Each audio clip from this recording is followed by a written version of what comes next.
പണ്ടൊക്കെ ഒരു T20 മാച്ചിൽ 200 റൺസ് ഒരു ടീം എടുത്താൽ ആ ടീം വന്ന് ജയിക്കുമെന്നത് ഉറപ്പായിരുന്നു. എന്നാൽ ഇപ്പോൾ 261 റൺസ് എടുത്തിട്ടും കളി ജയിക്കാൻ പറ്റാത്ത അവസ്ഥയാണ്. ഇന്ന് കൊൽക്കത്ത 261 റൺസാണ് എടുത്തിട്ടുണ്ടായിരുന്നത്. എന്നാൽ പഞ്ചാബ് ഓരോവർ ബാക്കി നിൽക്കെ ആ ലക്ഷ്യം മറികടന്നു. 300 റൺസ് എടുത്താലും കളി തോൽക്കുമെന്ന അവസ്ഥയിലെത്തിയിരിക്കുകയാണ് കാര്യങ്ങൾ. ഇന്ന് കൊൽക്കത്ത കളി തോറ്റ ശേഷം അവരുടെ ക്യാപ്റ്റൻ ശ്രേയസ് പറഞ്ഞ കാര്യമാണ് നമ്മൾ ഇന്നത്തെ വീഡിയോയിൽ നോക്കുന്നത്. ഇതുപോലത്തെ IPL ന്യൂസിന് വേണ്ടി ഈ ചാനൽ മറക്കാതെ സബ്സ്ക്രൈബ് ചെയ്യൂ. ഇതുപോലത്തെ ഒരു മാച്ച് ഇതുവരെ ഒരു T20 മത്സരത്തിൽ നടന്നിട്ടില്ല. റെക്കോർഡ് ചേസിംഗ് ആണ് ഇന്ന് നടന്നത്. കൊൽക്കത്ത സ്വപ്നത്തിൽ പോലും ഇത് വിചാരിച്ചു കാണില്ല.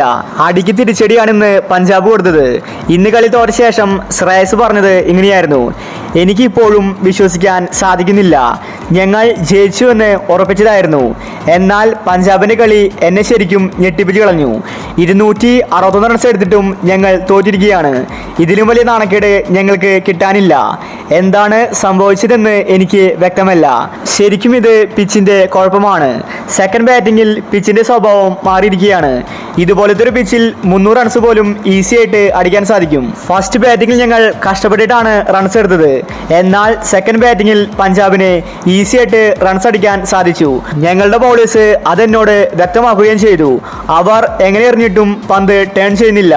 ബൗളർമാരെ കൊണ്ട് ഈ പിച്ചിൽ ഒന്നും തന്നെ ചെയ്യാൻ പറ്റാത്ത അവസ്ഥയിലാണ് കാര്യങ്ങൾ. ബാറ്റ്സ്മാന് വേണ്ടി മാത്രമാണ് ഇന്നത്തെ കളി നടന്നത്.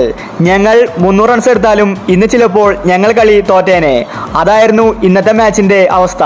BCCI പിച്ച് ശരിക്ക് പഠിച്ചു വേണം കളി നടത്താൻ. ഒരുപാട് തെറ്റുകൾ ഇന്ന് ഞങ്ങൾക്ക് സംഭവിച്ചിട്ടുണ്ട്. അതെല്ലാം കണ്ടെത്തി അടുത്ത മത്സരത്തിൽ ശക്തമായിട്ട് തിരിച്ചു വരുമെന്ന് ശ്രേയസ് വ്യക്തമാക്കി. ആരാധകർക്ക് ഒരു ദൃശ്യം വരുന്നതായിരുന്നു ഇന്നത്തെ മാച്ച്. ഇതുപോലൊരു കളി ഈ IPL ഇതുവരെ നടന്നിട്ടില്ല. IPL ചരിത്രം തന്നെ മാറ്റിക്കുറിച്ചു. അപ്പോൾ ഇതുപോലത്തെ IPL ന്യൂസിന് വേണ്ടി ചാനൽ മറക്കാതെ സബ്സ്ക്രൈബ് ചെയ്യൂ.